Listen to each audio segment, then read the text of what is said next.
She found out the CEO had 3 months to live, and what she did to save him made him fall in love.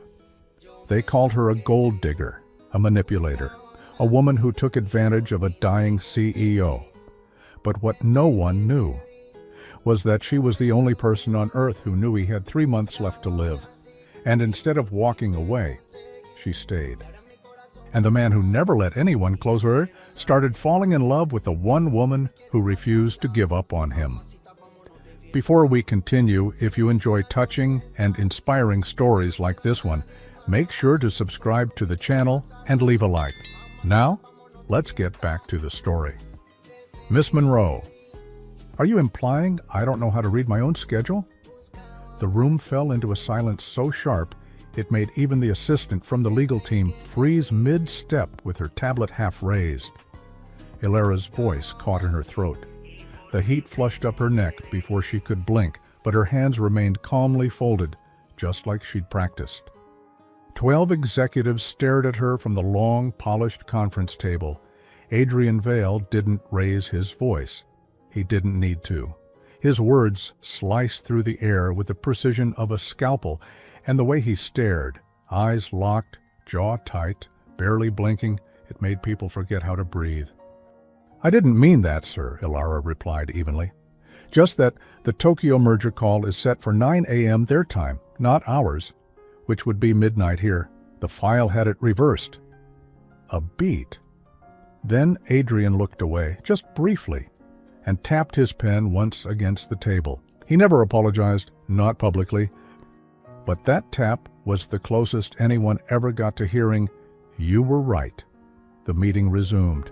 No one looked at her, no one dared. But under the table, Ilara felt her phone vibrate. "You always have to correct him? Careful, you're not the CEO. Brave or stupid, Ilara? Not sure yet." Anonymous messages. Always the same two people, always from within the company.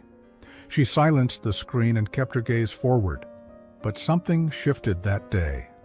Because that night at 8:42 p.m., while organizing digital files from Adrian's encrypted archive, something she did alone after hours, with one foot out the door and the other still hoping for something more, she clicked on a document that didn't belong there. It wasn't labeled like the others, no corporate title, no team folder, just a string of letters and numbers. She opened it, assuming it was misplaced financial data, and what she saw made her chest tighten in disbelief. A medical scan, a blood test panel, doctor's notes, diagnosis, stage for pancreatic carcinoma. Prognosis: 10-14 weeks without immediate treatment. Treatment declined. Patient: Adrian Vale. She stopped breathing. The air turned cold even though the room was still. Her fingers hovered over the keyboard, frozen between action and paralysis. The report had been uploaded 4 days ago. No one else had touched it. It wasn't meant to be seen, and now she knew. The man no one dared to speak to casually, the man who could walk into a boardroom and fire 2 people before his first sip of coffee, had 3 months to live. 3 months. And he was pretending nothing was happening. She closed the file slowly, logged out, and sat there unmoving. At 10:17 p.m. she walked home in the light rain with her coat clutched close, blinking back something that wasn't just water. She wasn't sure when it had started, the quiet affection, the admiration that turned into warmth. But now, knowing the truth, it hurt in a way she couldn't explain. He wasn't just her boss. He was someone she'd watched for 4 years, someone whose smallest changes she noticed, the way he lingered longer at windows after tense calls, the fact that he never wore cologne, the barely visible crease between his brows that only deepened when no one was watching. She'd loved him in secret, in silence, in spaces between spreadsheets and silence. And now he was dying. And no one knew, but she did. The next morning, Ilara brought 2 coffees to the executive floor instead of 1. "Double espresso, no sugar," she said, setting his cup down before he could ask. Adrian didn't look up right away. "You're early," he said. She smiled. "You're always earlier." He finally glanced at her, something unreadable flickering behind his eyes. Surprise, perhaps, maybe even curiosity. Then his gaze drifted to the coffee. "You brought 2. "I didn't sleep much," she said gently. "Figured you didn't either." Something in his posture shifted. A pause, like he didn't know how to respond to kindness that wasn't transactional. Ilara turned away before he could say more, but as she reached the door, he called out, softly but firm. "Miss Monroe," she turned. "Was that schedule error your oversight?" "Or mine?" Her chest tightened. He remembered. He was asking, not accusing. "It was in the original file. You just missed the time zone difference." A pause. Then softly, almost humanly, "Thank you for catching it." Their eyes met for half a second too long. She nodded once, her heart hammering. "Always?" She stepped out, closed the door gently, and exhaled. At noon she skipped lunch and quietly replaced his usual protein bar with a hand-packed container, grilled chicken, brown rice, turmeric vegetables, and 1 square of dark chocolate with a handwritten note tucked underneath. "You're overdue for a real meal. Consider this a gentle protest." E. It wasn't romantic, but it wasn't professional either. A micro-rebellion, a first thread pulled. By Friday, she'd swapped his coffee for herbal tea, disguised in the same cup. He didn't notice the first time, but the second, he paused. "This is not espresso." She gave a little smile. "It's calming. You look like you could use something calming." His lips parted slightly, as if to protest, but nothing came out. He drank it anyway, and didn't mention it again. But by the following Monday, something else happened. The symbolic object made its first appearance. It was a small silver pocket watch, slightly scuffed, but elegant, classic. She found it left behind in a meeting room after a presentation and returned it to his desk personally. "You dropped this." He stared at it for a long second before taking it. "This isn't mine," he said quietly. "It was my father's." He turned it over in his hand, something distant flickering in his expression.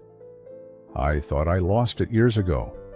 Her voice dropped, gentle. "Maybe it came back to remind you not everything has to stay lost." That time, he didn't look away. But just as the days were beginning to soften between them, a new name appeared on the office floor plan outside the executive suite.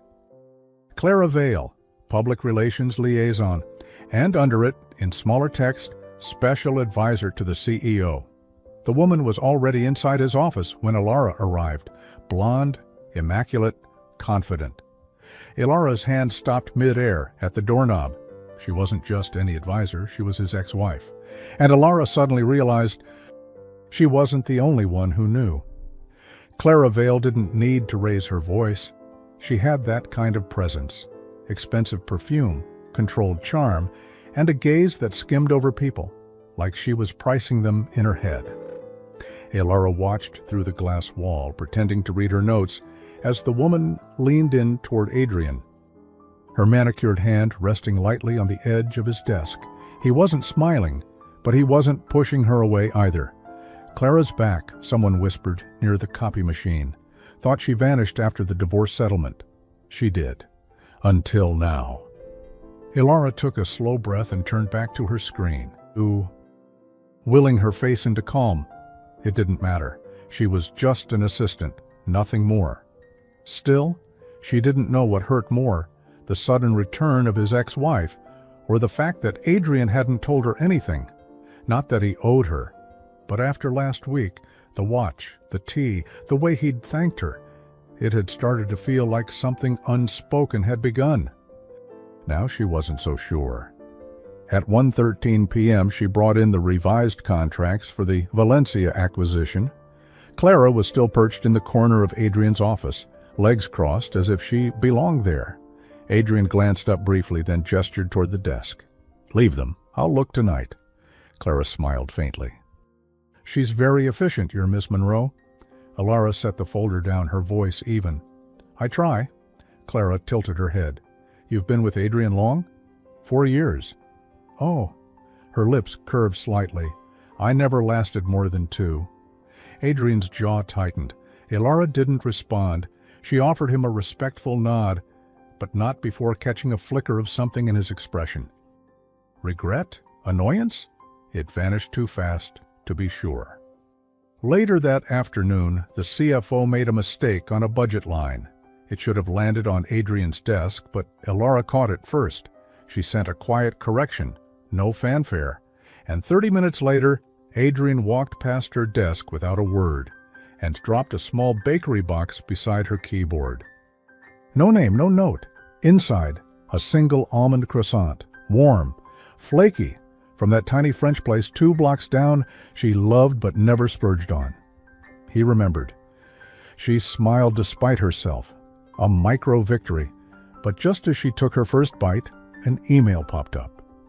Subject PR statement, new advisory role from Clara Vale to all executives, CC, Adrian Vale. Effective immediately, I'll be acting as the company's public relations liaison with full access to strategy meetings and executive travel. Grateful to Adrian for trusting me again with the brand we once built together.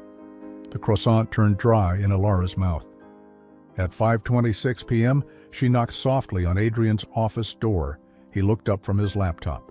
Yes? About the advisory announcement. Should I adjust your calendar to include Clara on Friday's roundtable? He exhaled slowly and leaned back in his chair. She'll be attending, yes. His tone was flat, tired. Elara hesitated. Then, quietly, why now? Adrian studied her, then looked down. A long pause. I made a deal with my board. I needed someone they trust to keep media questions off my back for a few months. He didn't say the word, but she heard it in the silence. Months, not years, not indefinitely. Not. She nodded once. Understood. She turned to leave. Elara, she paused. Thank you for staying late, for all of it. His voice was lower now, warmer. She didn't turn around, but her fingers gripped the edge of the door. You're welcome, she said softly, then added, eat something tonight, not coffee. Not vending machine peanuts. There was a pause, then a ghost of a smile in his voice. No peanuts? Got it. That night, Elara stayed up writing a plan, a real one. If he wasn't going to fight for himself, she would.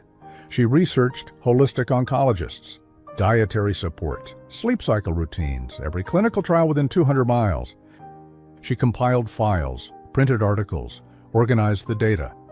If she couldn't say, I love you, she would show it, one act at a time. The next day, the symbolic object appeared again. This time, Adrian brought it out during a meeting, absent-mindedly turning the pocket watch over in his palm as he listened to the team argue about media outreach. His thumb traced its worn edge slowly, like it grounded him. Clara was seated beside him. She noticed. You still carry that old thing? She asked, a smile playing on her lips. It still works, he said, without looking up. Her voice dropped just slightly. Some things do, even after time. Elara caught the meaning behind the words. So did Adrian. His jaw tightened, and he closed the watch with a soft click, but his eyes, when they flicked to Elara across the room, didn't linger on Clara. That evening, Clara cornered Elara in the elevator. I suppose it's harmless, the coffee, the little notes, the healthy lunches. Elara kept her face still. Whatever you're implying, Clara tilted her head. I know Adrian better than anyone, and trust me. He doesn't fall for softness. He respects power, control, things you don't seem very familiar with. The elevator stopped. Clara stepped out first, then turned, smiling. But don't worry, you're just his assistant. The doors closed. Elara's fingers tightened on her folder. She didn't cry, she didn't break. But that night, for the first time, she left the office feeling small. She walked to the cafe 2 blocks down, the one Adrian had remembered, and ordered 2 croissants, one for herself, and one she left wrapped in a paper napkin, resting on the bench outside his building with a tiny note tucked inside. Even steel needs warmth to stay whole. No name, no signature, just hope. And that's when he saw her. She was already halfway down the street, hair loose, coat too thin for the wind. "Elara!" She turned, startled. He stood in the lobby entrance, coat draped over one arm, holding the croissant note in his hand. "I knew it was you," she smiled faintly. "I figured." A pause. Then, almost too quietly to hear, "Would you stay a bit longer tonight? I could use the company." And before she could answer, Clara stepped into the doorway behind him. "Elara, you're still here?" Her voice dripped with false surprise. Always so dedicated. The moment shattered. Elara's shoulders tensed, but she met Adrian's eyes one last time. "I'll stay."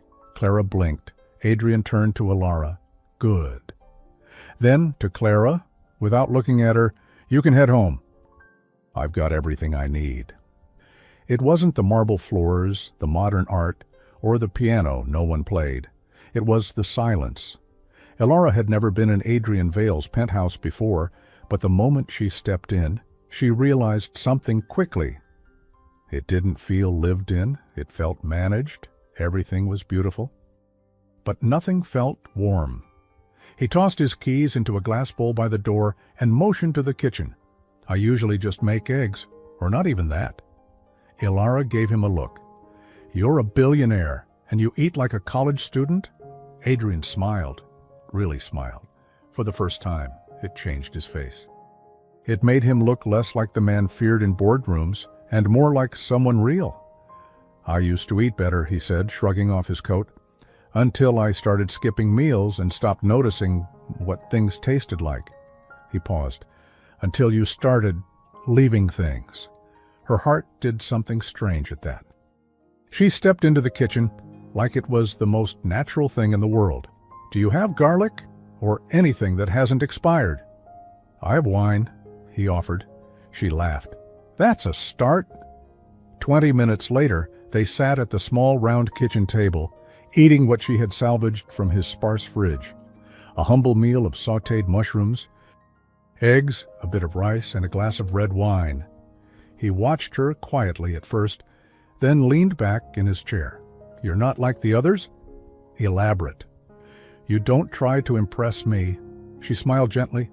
"You're already surrounded by people who want something from you. I figured you could use someone who doesn't." His gaze dropped to his plate, then lifted again. "Why stay? You know what's coming." Her chest tightened. "I do," she said softly, "and I'm not leaving." He looked down again, and for the first time, she noticed, really noticed, the weariness in his eyes. Not just physical exhaustion, emotional fatigue, like he'd been carrying something for too long. And now it was pulling him under. After dinner, she helped him rinse the dishes. He handed her a towel without asking, and they moved around each other in quiet rhythm, not as assistant and CEO, but as two people who had forgotten they were supposed to be strangers. When they finished, she reached for her coat, but paused at the living room entrance. That's when she saw it. Framed on the far wall, behind glass, a faded newspaper article. Vale Foundation honors architect of Global Literacy Program, Charles Vale, remembered. Elara stepped closer. "Your father?" Adrian nodded, his voice quiet. "He built the company from nothing. Taught me everything, until I started thinking I knew better." She turned. "Is that why you keep his watch?" "It stopped ticking after he died," Adrian said, "but I never fixed it." "Why not?" He looked at her, and, for the first time, something cracked. "Because time hasn't moved forward since then." "Not really. I've just been filling the calendar." Elara swallowed the lump in her throat. "You're more than a schedule," she whispered. And he stepped closer, just an inch too close. "Elara." She looked up, but before he could say whatever came next, his phone rang, sharp, loud, jarring. He pulled away instantly, stepping toward the counter. "Clara," he muttered under his breath. "She never stops calling this late unless it's something." He answered with a sigh. "What is it?" Elara tried to gather her things quietly, but her movement must have caught his eye, because he glanced at her and said softly, "Wait." "Please." She froze. He turned back to the call. "I'm not changing the press release. You're not the face of this company. I am." A pause. "No. This isn't about Elara. Don't make it about her." Another pause. "You're crossing a line." Elara's breath hitched. When he hung up, he stayed still for a long moment. Then, finally, "She doesn't like not being in control." "She thinks I'm trying to take something from her," Elara said gently. Adrian met her eyes. "You're not. You're giving me something she never could." Later, just before she stepped into the elevator, he handed her the pocket watch. Her eyebrows lifted. "You want me to keep it?" "No," he said. "I want you to hold it, just for a while." "Why?"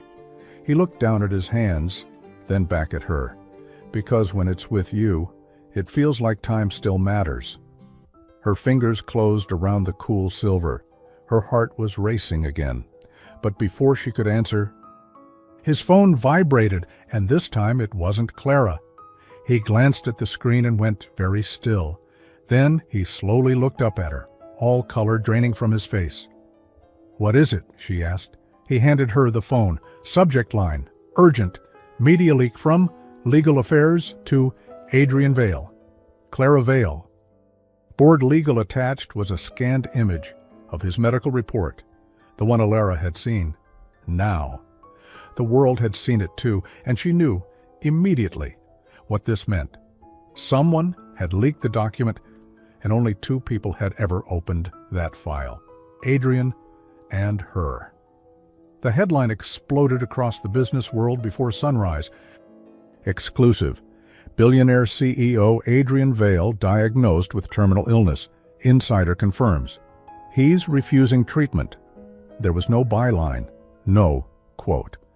Just a storm of speculation and a scan of his private medical report, complete with his full name, the prognosis, and the date of the file. The photo had been lifted directly from the confidential folder. No watermark, no blur. By 7:30 a.m., reporters had already started gathering outside Vale Corporation's headquarters, like wolves sniffing a weakness. Cameras, questions, long lenses. By 8:15, every department inbox pinged with the subject line, "Crisis briefing, executive floor locked for internal review." And by 8:23 a.m., when Elara arrived at the front entrance, swiping her badge like she had every morning for 4 years, the red light blinked. Access denied. She tried again. Nothing. A security guard stepped forward. "Miss Monroe," he said awkwardly, not quite meeting her eyes. "You've been temporarily restricted." She blinked. "What? On whose authority?" "I was told it came from legal and," he hesitated, "advised by PR." That could only mean Clara. 30 floors above, Adrian Vale sat behind his glass-walled office, fingers laced under his chin, staring out at a city that no longer seemed his.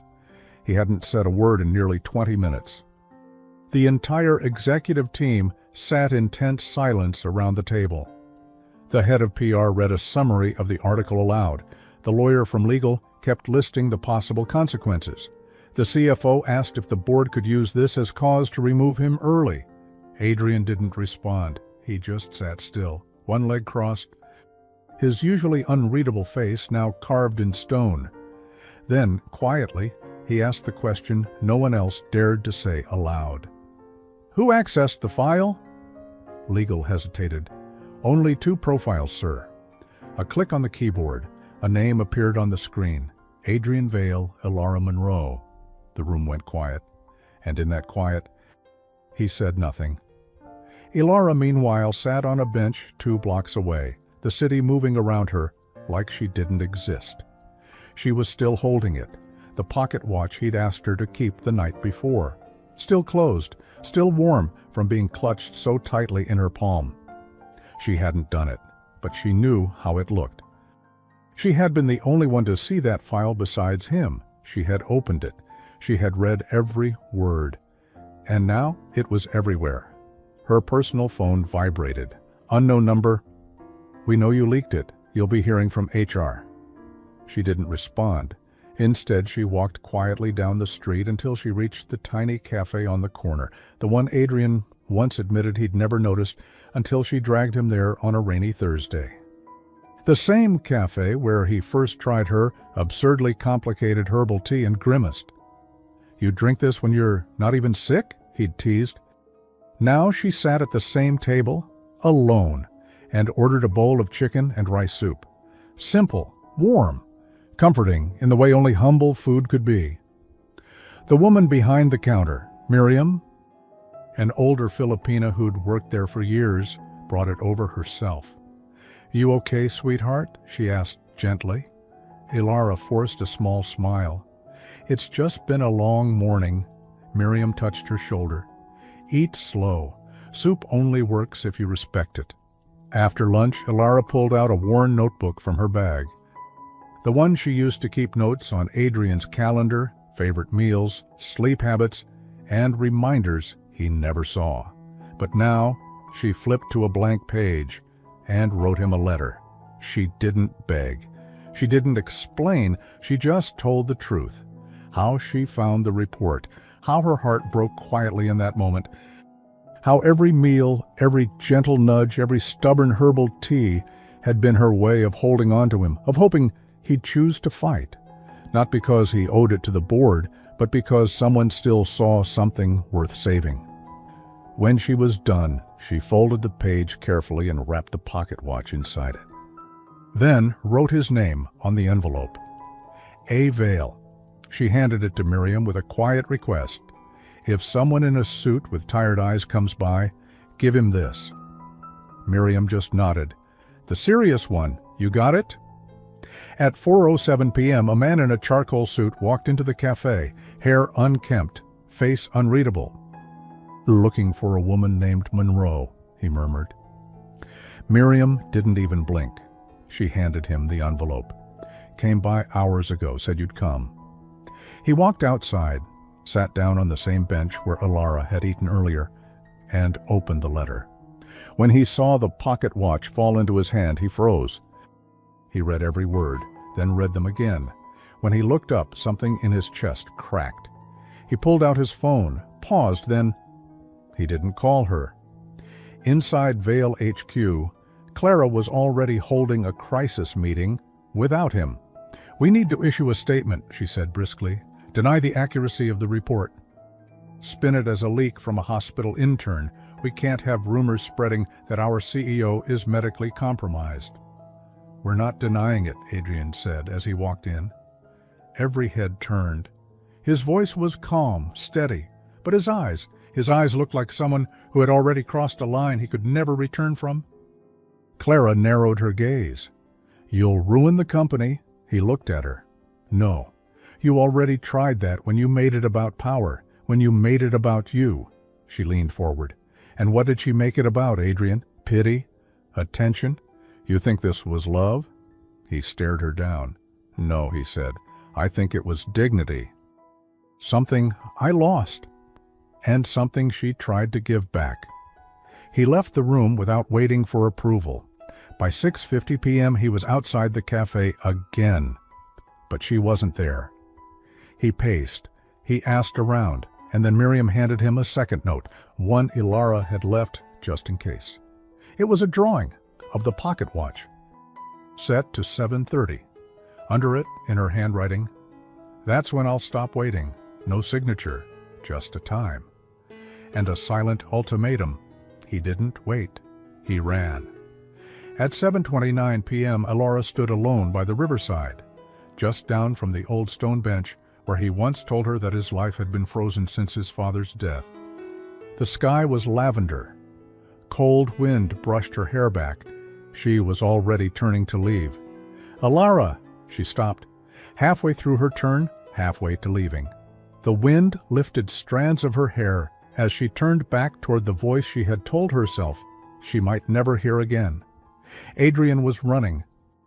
Not the way CEOs walk briskly to escape paparazzi or boardrooms, but running like a man chasing something he wasn't ready to lose.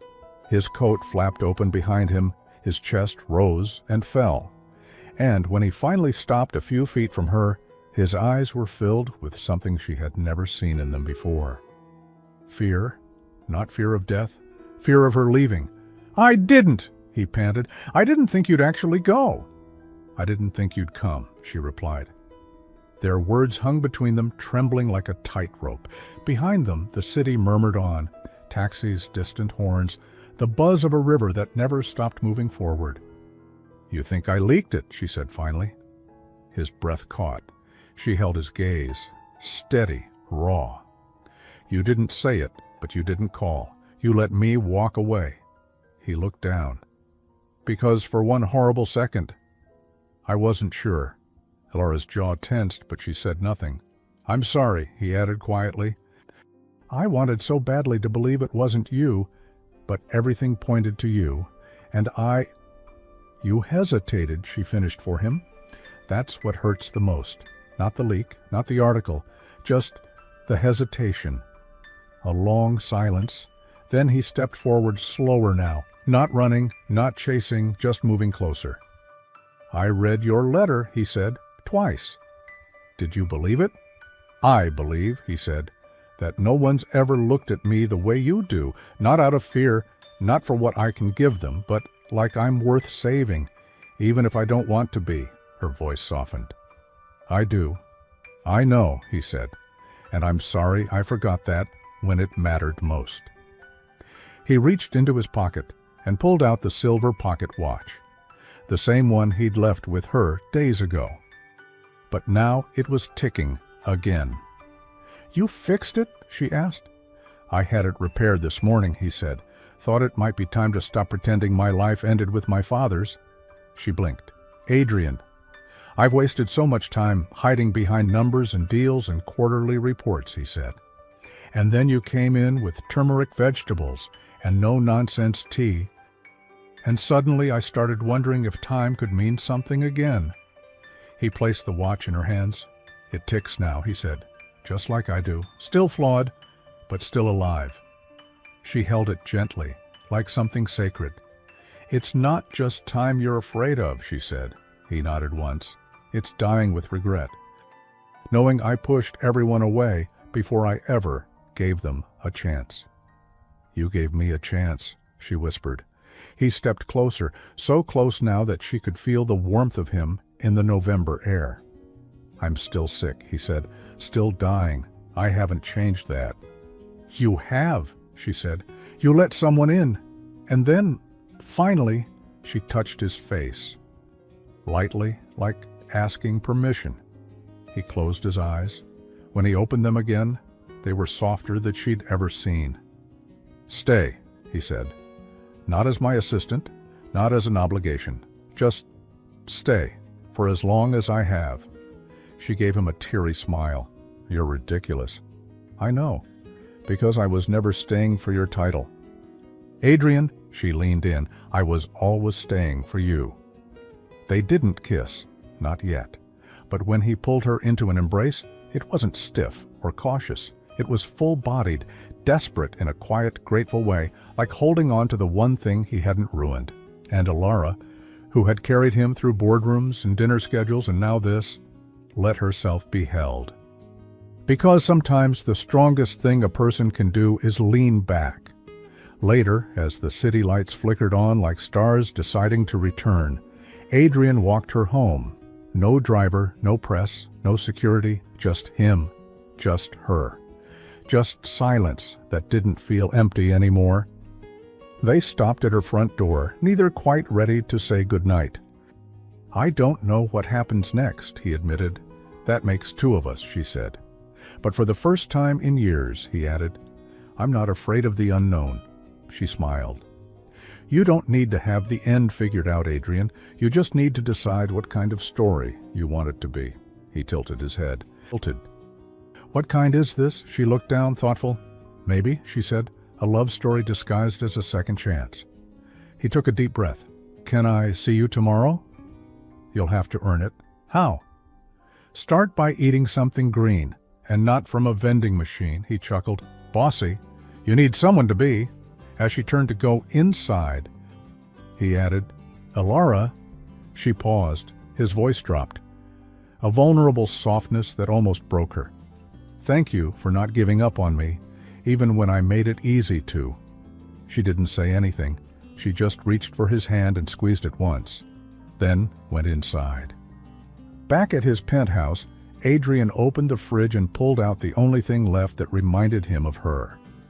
A bag of cut vegetables, hand-labeled with the words, Eat, I'm watching you. He smiled, tired. But finally, not alone. At 11:58 p.m., Adrian's phone buzzed with a message from an unknown number. Don't believe everything she says. Elara's not who she claims to be. Attached, a file labeled Monroe de Background Doc Confidential. And the sender? Clara Vale. Adrian Vale didn't open the file right away. He sat at the edge of his bed, thumb hovering over the screen, the words from Clara's message still blinking in the corner. Don't believe everything she says. Elara's not who she claims to be. He should have deleted it, but instead he tapped. The document unfolded in a long scroll of government forms, college transcripts, address changes, and beneath all that, a flagged paragraph in red, fired from her previous employer after accessing confidential records outside a protocol. His breath stilled. A hospital, Bay Ridge Medical, 2018. He read it again, 18. And again, fired. Internal investigation closed without escalation. Reason sealed. No criminal charges, no lawsuit. But the implication was there. A pattern, a past, a warning. And yet, something didn't feel right. He'd just spent the last 2 weeks watching her fight for him when no one else dared.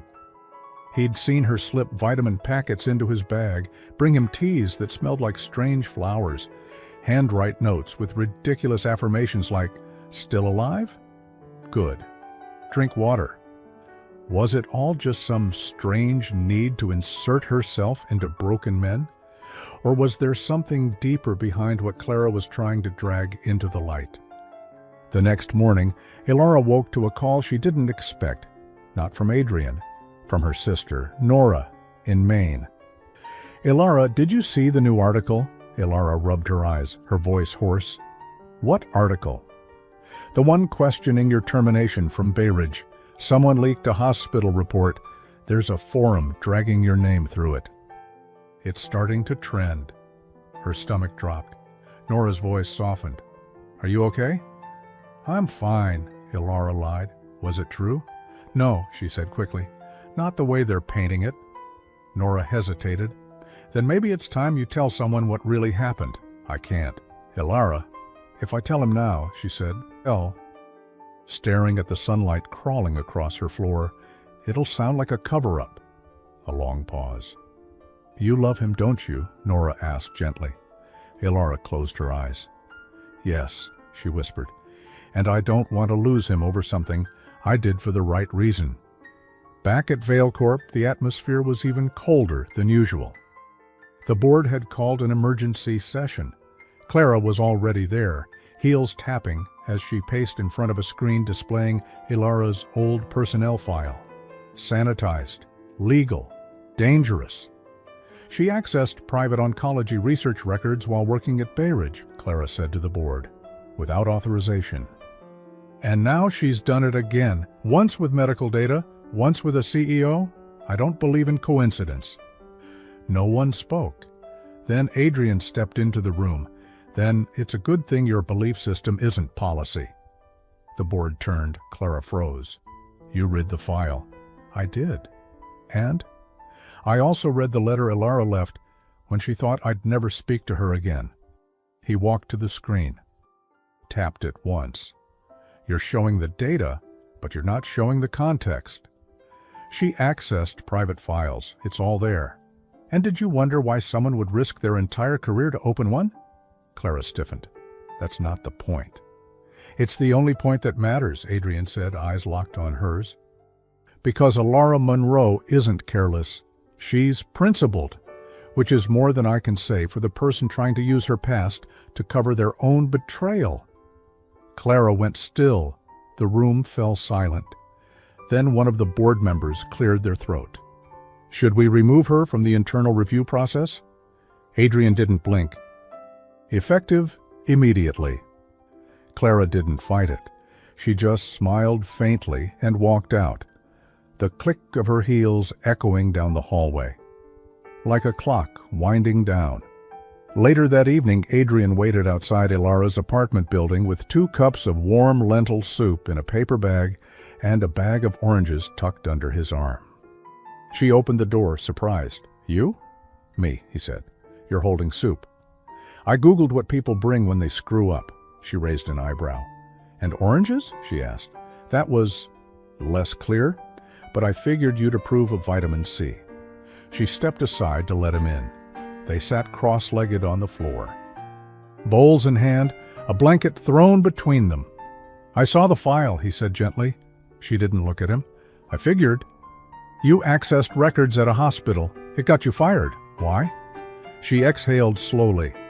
"My mother had the same cancer, pancreatic, stage 3. The doctors kept pushing aggressive treatment. But I saw something in her, the fear. She wasn't ready. So I did my own research, quietly, found a clinical trial she might qualify for, but I didn't go through protocol. I was desperate." He listened, unmoving. "She got into the trial," Ilara said. "She lived another 18 months with a real quality of life. But I was let go for violating internal procedure. They kept it sealed so it wouldn't spark a lawsuit or damage the hospital's reputation." She paused, "And I've carried it alone ever since." Adrian set his spoon down, then reached into his coat and handed her the pocket watch. "Not again. You keep giving this to me," she whispered. "Because it's not just mine," he said. "It's time we both thought we lost." She looked at him, her eyes soft and tired. "I'm not good at trusting people," he said, "but you've already seen the worst of me. And you stayed." He hesitated. "So now I'm asking you to let me stay, even after this, even if I only have months." She reached for his hand, held it.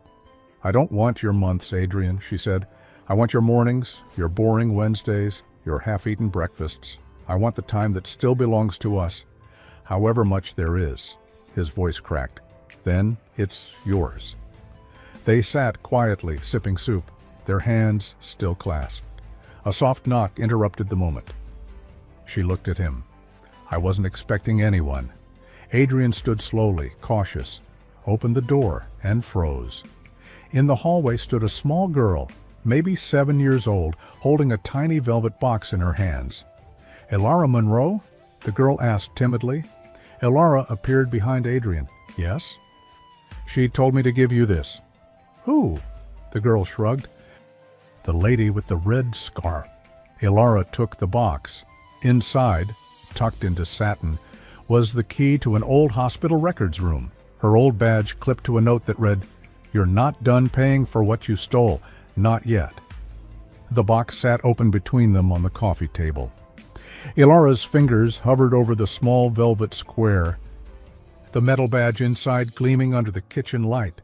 It was her old access card from Bay Ridge Medical, long expired, the corners worn, and, tucked beneath it, a key, not to her apartment, not to anything she recognized. "You're not done paying for what you stole." Adrian sat quietly beside her, brows furrowed, his jaw tight. "She's playing with you," he said finally. "Clara?" he nodded. "It's classic. Leave a breadcrumb trail, make you second-guess what you remember, what you trust." Ilara shook her head, still staring at the box. "But how did she get this?" "You said the badge was destroyed." "I mailed it back to HR when I left. No one ever returned it. I didn't think..." She swallowed hard. "I didn't think someone would keep it." Adrian reached out and closed the box with a firm snap. "She's trying to paint you as unstable," he said gently, "to scare you into backing off." "Backing off from what?" "From me." The next morning, Adrian woke earlier than usual. No emails, no board meetings, no damage control, just soft light through Ilara's windows, the scent of cinnamon tea and a small plate of toast and sliced apples, waiting for him on the kitchen counter. He smiled. "You're spoiling me." Ilara, still in her robe, glanced over her shoulder with mock seriousness. "You're malnourished. This is an intervention." He stepped forward and brushed his fingers gently along her wrist. "You're different here." "Different how?" "Not trying to impress anyone. Just being." She paused, setting the tea down. "And is that a good thing?" He nodded. "It's the best thing." They sat on her tiny sofa, sharing breakfast. No headlines, no accusations. Just two people figuring out how to exist in each other's mornings. "Did I ever tell you why I hired you?" he asked suddenly. Ilara looked over, toast half raised. "You looked exhausted," she teased. "Desperate, maybe," he smirked. "Close. My last assistant quit after 3 weeks. Said I was emotionally corrosive." She laughed softly. "Not wrong. But you came in and didn't flinch. Not even when I made you rewrite a 27-page press release in 24 hours. You also told me my handwriting looked like a dying spider." He winced. "Okay, that one I regret." "You should." A beat of silence. Then, softer. "You never looked at me like I was a machine," he said. "You always saw something human." "That's because you are," she whispered. His hand reached for hers again, fingers tangling gently. "I don't know how much time I have left," he said, "but I do know this. I don't want to waste another minute pretending I'm okay without you." Her throat tightened. "You're not going to lose me, Adrian." But even as she said it, she remembered the velvet box, the key, the threat. At noon, Ilara met her sister, Nora, at a quiet bookstore cafe tucked behind the public gardens. She needed someone who knew her before Adrian, before the corporate towers, before the headlines. Nora hugged her tightly. "You look tired." "I'm fine." "Liar." They sat in the far booth with cups of chai and almond cookies between them. It felt like childhood again, back when the world moved slower and kindness cost less. "I think Clara's trying to frame me," Ilara confessed, "or at least make it look like I still have something to hide." "Then tell the truth," Nora urged. "Publicly, if you have to. I can't risk bringing more stress to Adrian. He's already under so much." "And you think letting her keep her claws in will make things better?" Ilara went quiet. Then she reached into her bag and pulled out the pocket watch. Nora blinked. Is that Dad's?" "No," Ilara said softly. "It was Adrian's father's, but it's mine now too." She placed it on the table. "It's our time," she said, "and I'm not giving it back to her or letting anyone else take it." Nora's eyes filled. "Then fight for it." Back at Vale Corp, Adrian returned to his office to find his inbox flooded again. But one message stood out. Subject: Internal Access Log Review. New activity found. From IT Security. He opened it. The system had flagged a third login attempt on his confidential folder from an outside IP routed through an old satellite server registered to Clara's previous consulting firm. And it had occurred a full 2 days before Ilara ever opened the report. He leaned back slowly, jaw tightening. She wasn't the first to access it. And now, he could prove it. At 5:42 p.m., Adrian stood in the main corridor as Clara stepped out of a meeting with 2 board advisors. She looked up, surprised to see him waiting. "Adrian," she said smoothly, "wasn't expecting you." "You never are when the truth shows up," he replied. He handed her a folder. ITT pulled access logs. You were in the file before Ilara. You rerouted it through your consulting firm's legacy server. The timestamps don't lie. Clara's smile faltered for just a second. "That won't hold in a board review," she said coolly. "It doesn't have to. It holds with me." She tilted her head, chin raised. "Are you threatening me?" "No," he said quietly. "I'm freeing myself from you." And then, as she turned to leave, he added, "You don't get to decide how my story ends." That night, Adrian arrived at Alara's apartment with a small brown box under his arm and a note taped to the top. She opened the door, still in her soft sweater and wool socks. "What's this?" He held it out. "Your badge, your key, your box." She froze. "I had Clara followed," he admitted. "I know where she got it. She had someone pull it from Berridge's records archive and send it anonymously. She's been building a case against you for months." Alara's shoulders dropped. "So, it really was her. It was always her." He stepped closer. "But I know you now. I believe you now, and no one gets to rewrite your story." She opened the box again and stared at the objects, then took the badge and key and dropped them into the fireplace. The flames hissed softly, the plastic warping and the metal bending as the pieces melted. They watched it break down into twisted fragments, pieces they would later keep in a box, not to remember the pain but the moment they finally let it go. And Adrian, without saying anything, pulled her into his arms. But across the city, in a quiet hotel room lit only by a desk lamp, someone clicked open a folder labeled "Vale, End-of-Life Legal Affairs." And inside was a draft of a will, signed, dated, and listing Clara Vale as primary beneficiary. Even now, she hadn't let go, and Adrian hadn't changed it. Yet. The envelope was thick, ivory-colored, and hand-delivered by Clara's assistant. No note, no explanation, just a legal header stamped in gold. Last will and testament, Adrian Vale. Alara stared at it for a long time on the kitchen table. Her tea had gone cold. She hadn't opened it. She didn't need to. The message was clear. Clara had waited for things to feel real, waited for Alara to fall into Adrian's arms and believe, just for a moment, that she belonged in his world. And then she delivered the final blow, proof that she still owned his ending.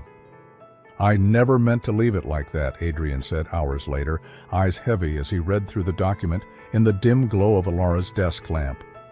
"She's still listed for everything," Alara said quietly. "Your estate, your foundation, even your medical proxy. I filed the papers before the divorce was finalized. I kept telling myself I'd get around to fixing it, but the truth is, I didn't think I'd last long enough for it to matter." Her throat tightened. "And now?" He looked up.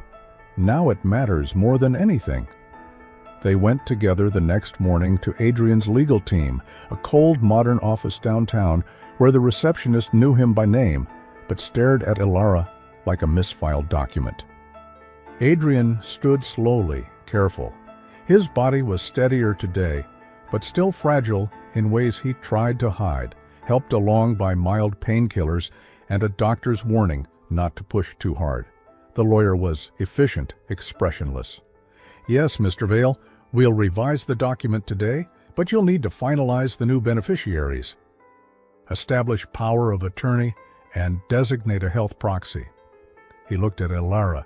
She shook her head. "No." Adrian blinked. "No?" "You don't need to put my name on anything," she said gently. "I didn't come into your life to get listed on your paperwork. I came because I couldn't bear the thought of you facing this alone."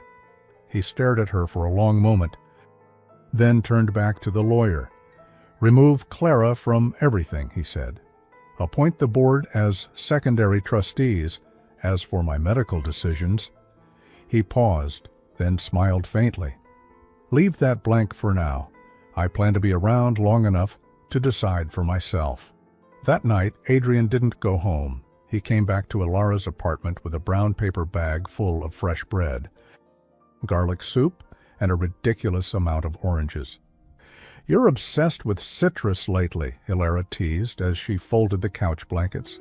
"I Googled foods to make you feel alive," he said. "It was on every list." They ate on the floor, cross-legged, dipping bread into steaming bowls, the room quiet except for soft jazz playing from Alara's tiny speaker. He looked healthier that night. More color in his face, less steel in his shoulders. "You didn't have to come," she whispered. "I wanted to be where time slows down," he said, "and that only happens here." She smiled and reached for the watch again, which now sat safely beside a folded napkin on the counter. He picked it up gently, running his thumb along the dented edge. "I've spent my whole life trying to outrun time," he said. "Maybe it's time to stop running." She leaned her head against his shoulder. "You're not alone anymore." And for once he believed her. But peace never lasted long. At 3:47 a.m., Adrian collapsed. 1 minute he was brushing his teeth.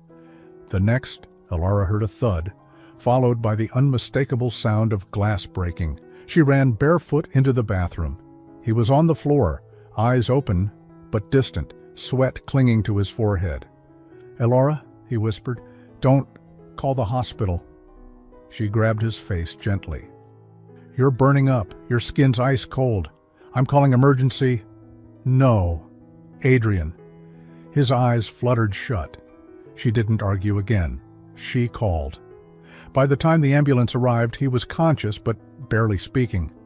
They rushed him into the back, and Elara climbed in without asking. "Relationship to patient?" the EMT asked. "I'm the person who knows how he takes his tea," she replied, voice shaking. "I'm the one who reminded him his life isn't over. Is that enough?" The EMT nodded. More than enough. At the hospital, they rushed him into a private wing. The nurses didn't ask questions when they saw the worry in her face, or the way Adrian clung weakly to her hand, even as monitors beeped around him. "Low blood pressure, dehydration, fatigue spike," one nurse murmured. "You're pushing too hard." "He's trying to live," Elara whispered. "That's not pushing." Hours passed. She sat by his bed with her coat draped over her shoulders and the pocket watch clenched tightly in both hands. The doctor said he needed rest. Fluids, a full oncology review. But no one used the word good, and Elara couldn't stop trembling. At dawn, Nora showed up at the hospital with 2 coffees, a cardigan, and a voice soft with concern. "You didn't call me," she said, gently wrapping the sweater around her sister's shoulders. "I couldn't," Elara said. "If I opened my mouth, I would have broken." Nora kissed the top of her head. "You don't have to hold him together alone." "I love him," Elara whispered. "I know. But love doesn't fix cancer." "No," Nora said, squeezing her hand, "but it gives him a reason to try." When Adrian opened his eyes again, the room was quiet. Elara was asleep in a chair beside his bed, chin resting on her chest, her hand still wrapped in his. He turned his head and saw the pocket watch on the table beside him, ticking, but what he didn't see was Clara, standing quietly in the hallway, watching, waiting, and holding the only remaining copy of the original will, the one that had been replaced, but not yet forgotten. By the time Adrian opened his eyes fully, Elara had already been up for hours. The hospital room was dim, filled with the low hum of machines and soft footsteps in the hallway beyond. Elara sat near the window, sunlight streaking across her face, her eyes fixed on the same envelope she hadn't opened yesterday, the legal one Clara had sent. "Is it morning?" Adrian rasped, voice dry. She turned quickly. "You're awake." She poured him a glass of water, her fingers gentle against his wrist as she helped him drink. "How long?" "You slept through most of the night. They've got you stable, finally." He nodded slowly, then noticed her expression. "What's wrong?" She handed him the envelope. He opened it this time. Inside were 2 things. A copy of the original Last Will and Testament, naming Clara as sole beneficiary, and a handwritten note on Clara's expensive stationery. "You can change the paperwork, Adrian, but the board still answers to legacy. And they remember whose name used to sit beside yours on every letterhead." Adrian exhaled sharply. "She's contesting it." "She's called for an emergency arbitration with the board," Elara said. "You're still recovering, and she knows it. She's counting on your silence." His jaw tightened. "She never wanted the company. She just wants to win." Elara folded her arms. "Then, we don't let her." He gave her a look. "You think the board will take your side?"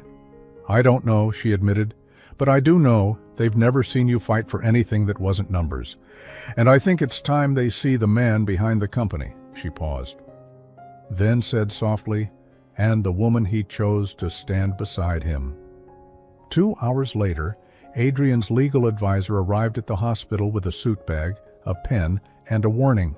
If you want the board's trust, they need to see continuity, order, leadership. Adrian leaned forward slowly, gritting his teeth against the ache in his body. "I'm not showing them a perfectly pressed CEO," he said. "I'm showing them the man they've trusted all these years, even if I'm sitting down to do it." Ilara stood behind him, hands on his shoulders. "If you're sitting," she said gently, "I'm standing for both of us." The board meeting was scheduled for 3 p.m. sharp, in the executive conference room on the top floor of Vale Corp. It was the same room where Adrian had once snapped at her for correcting a time zone error, a lifetime ago now. But this time, Ilara entered first. She wore a deep navy dress, her hair softly pinned, no blazer, no badge, just calm strength in the way she stood behind the long glass table. Clara was already seated, perfectly poised, red lipstick immaculate, pearl earrings gleaming like daggers. "Well," Clara said with a small smile, "they finally sent you up here." Ilara met her gaze, unshaken. I walked in. A few board members exchanged glances. Then Adrian entered, slow but steady, leaning slightly on a cane. He didn't wait to be seated. He walked straight to the center of the room and faced them. "I won't pretend I'm not ill," he said. "I won't pretend I've made perfect choices. But I'll be damned if I let the final chapter of my company be rewritten by someone who only came back when she smelled blood." His voice wavered for a second, not with fear, but with the fatigue clawing at his ribs. Yet he kept going. Murmurs rose. Clara leaned forward. "Adrian, they don't want drama. They want clarity." "Then here's clarity," he said. "Ilara Monroe stood by me when no one else would. She's not here for power. She's here because she reminded me I'm still human." He turned to Ilara. "She saw time left in me when I didn't." He reached into his pocket and, with trembling fingers, held up the pocket watch, now polished, ticking steadily. "My father gave this to me when I signed the first charter of this company," he said. "I thought I'd pass it to a successor. Instead, I'm passing it to someone who reminded me what time is really for." He placed the watch in Ilara's hand. The room was silent. "She doesn't need a title," he said, "but she deserves your respect." Ilara's voice, when it came, was clear and warm. "I'm not here to take anything," she said. "Not his company, not his legacy. I'm here because I couldn't stand by and watch the world lose a man like Adrian Vale without knowing what he stood for." She paused. "I'm not asking to be part of the boardroom. I'm asking you to let him leave it with dignity." For a moment, no one moved. Then one of the older board members, the one who'd sat silently during Clara's entire pitch, cleared his throat. "When I first met Adrian, he was 27, sleepless and full of arrogance," the man said, with a faint smile. "But he built something we believed in. If this woman is the one who reminded him what that belief meant, I think it's time we honored it." Clara straightened. "You'd let her speak for him?" "No," Adrian said. "I'm still speaking for myself. She just gave me the reason to." Later, back in the hospital, Adrian lay quietly as the sun dipped behind the skyline. Ilara sat beside him, holding the watch in her lap. "You didn't have to give me this," she said softly. "I know." "Then why?" He turned his head, a hint of a smile on his lips. "Because time always belonged to you." But just as peace settled over the room, a knock came at the door. A man in a tailored navy suit entered, holding a legal envelope. "Ilara Monroe?" he asked. "Yes." He held out the document. "You're being summoned for deposition. Clara Vale has filed a formal injunction against the revised will, claiming undue influence and emotional coercion." Adrian sat up. "She what?"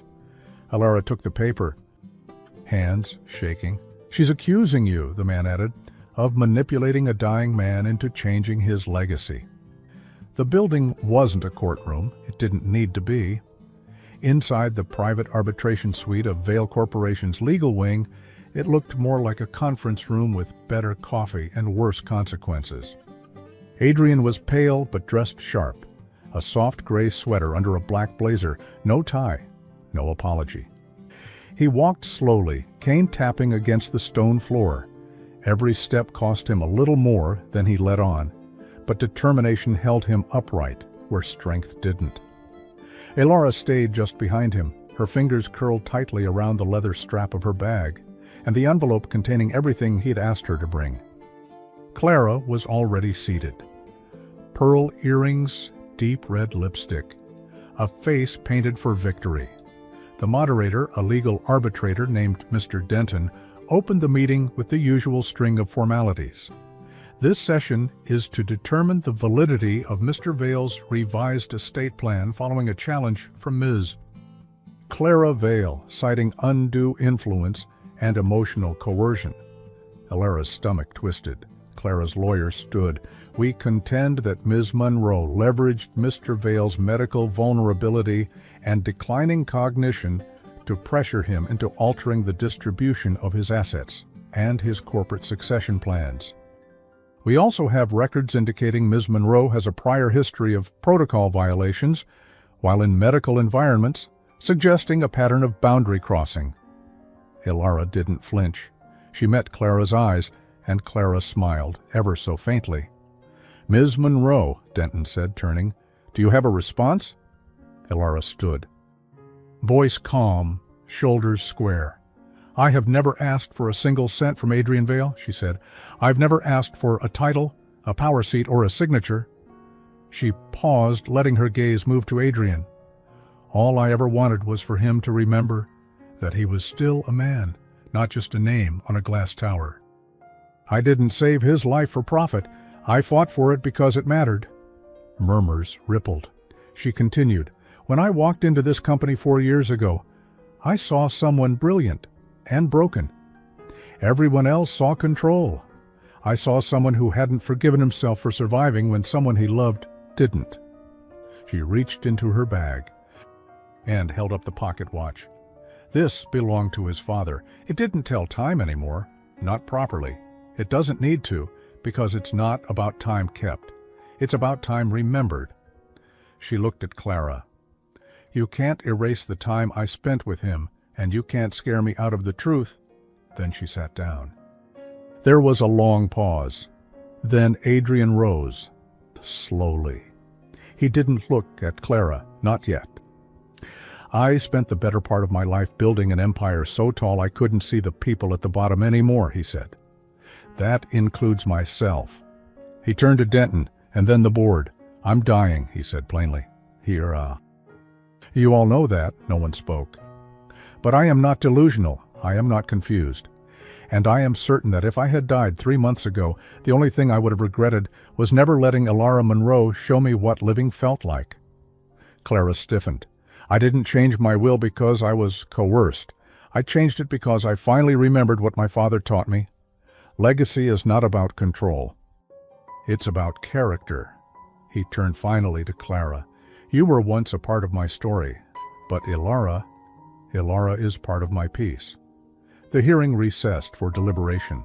Elara and Adrian stepped into the executive lounge, quiet and cavernous, the kind of place designed to mute sound and emotion alike. Elara poured them each a cup of miso soup from the lounge buffet, a strange but warm option, and handed one to Adrian. I know it's not your usual, she said softly. He took it, sipping slowly. Tastes like comfort. They sat in silence side by side on the soft couch. You didn't have to say what you did in there, she murmured.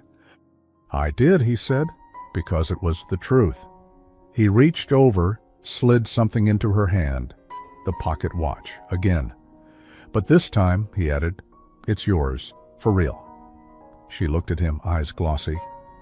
What if it stops ticking again? Then we'll wind it, together. The door opened. Denton entered with a file in hand. The arbitration board has concluded that the revised will is valid, he he announced. No coercion, no undue influence.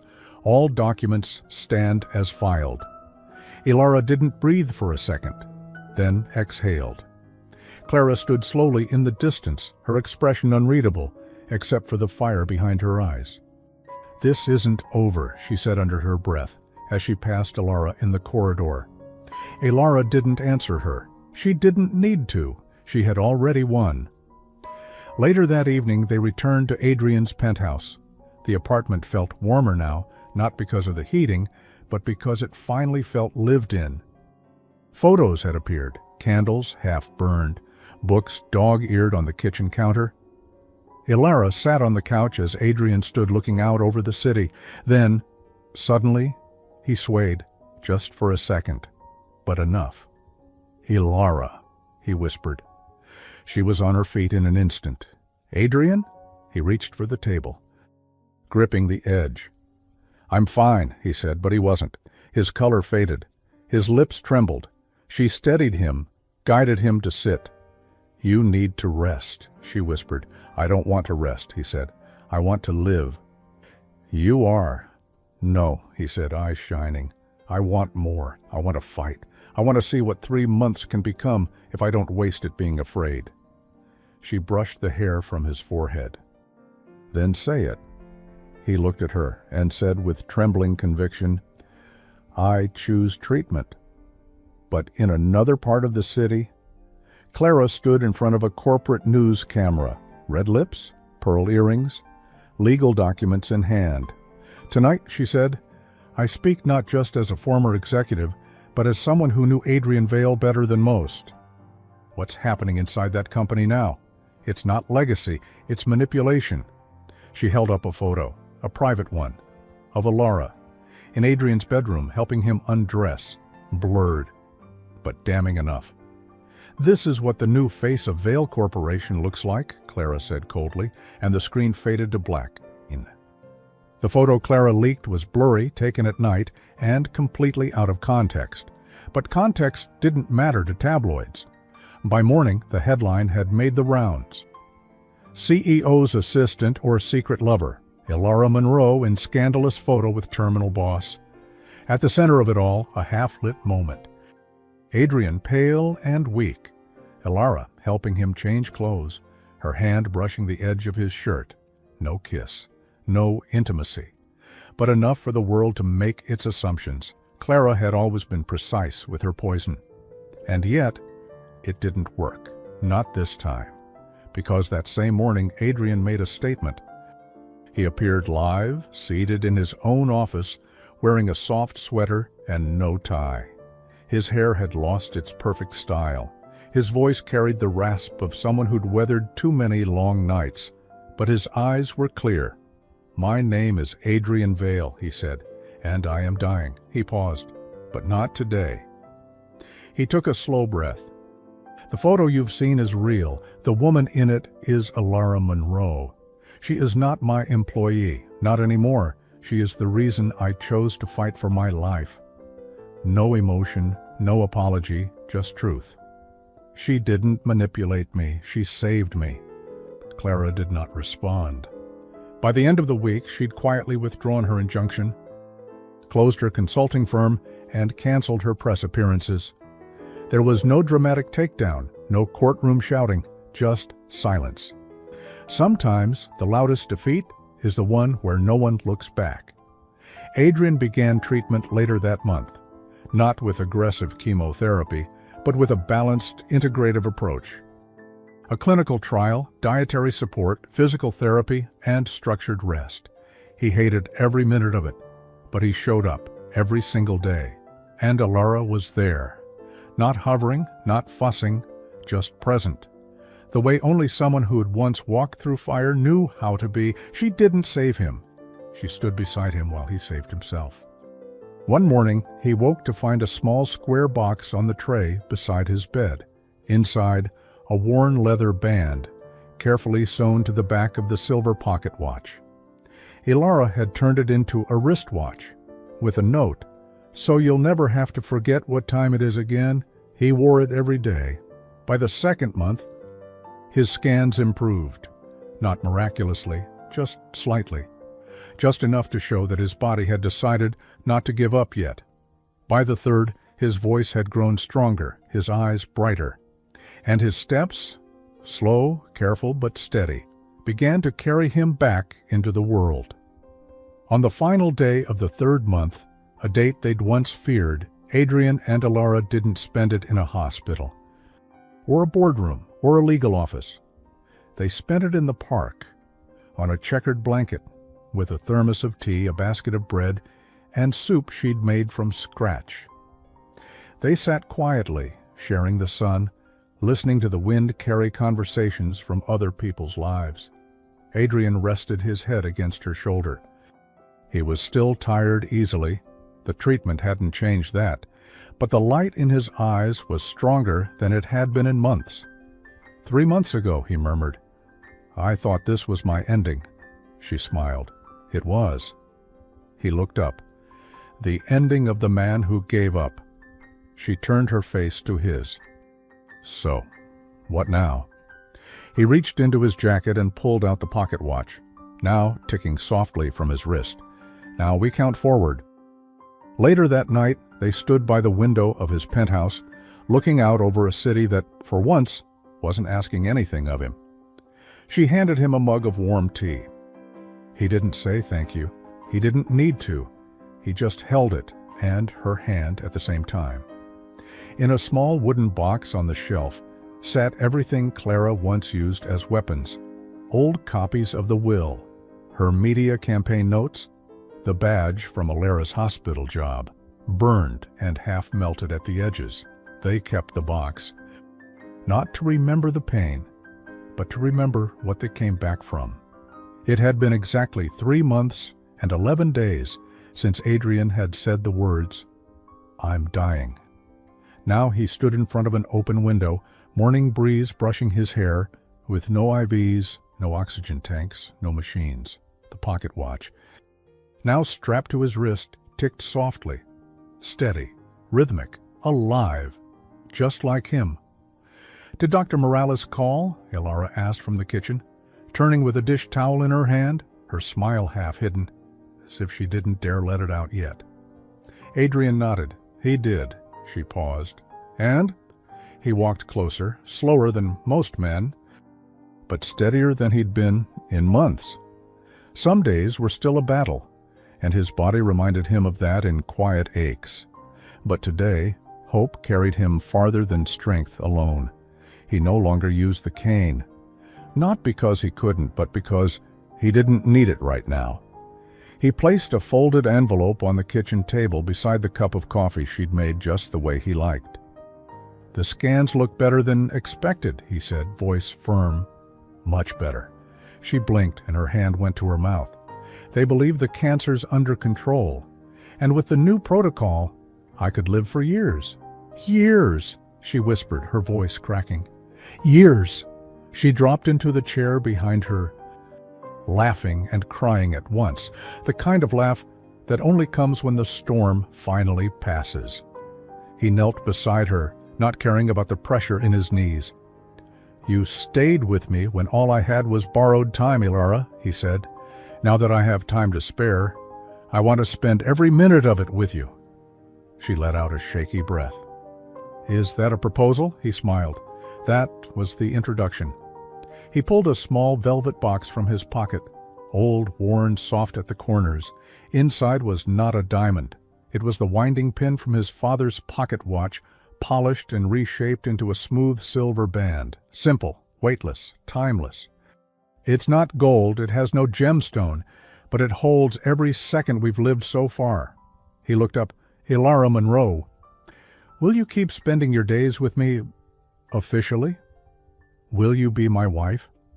She held his face with both hands, eyes full of everything true. You gave me time, Adrian, and I want to give you all of mine. She said yes. He placed the ring on her finger, and, for the first time in months, there were no shadows left in the room. That afternoon they walked to the park, the same one where silence had once said everything they were too afraid to speak. They didn't bring tea, no picnic, no props, just each other. They sat on the same bench, letting the breeze fill the space between words. Adrian glanced at his wrist, where the watch ticked gently under his sleeve. "Remember when this thing stopped ticking?" She leaned against his shoulder. "I do." "You think we fixed the watch or the time?" She smiled. "I think we fixed what actually mattered," he whispered, only loud enough for her to hear. "Our time. The end. And what about you? If someone you loved had only 3 months left, would you stay? And if they suddenly had more time, would you be brave enough to start again? Tell me in the comments, what would you have done in Lara's place? Or Adrian's? And don't forget, rate this story from 0 to 10. Hit like and share it with someone who believes in second chances. I'll see you in the next story. And until then, spend your time wisely.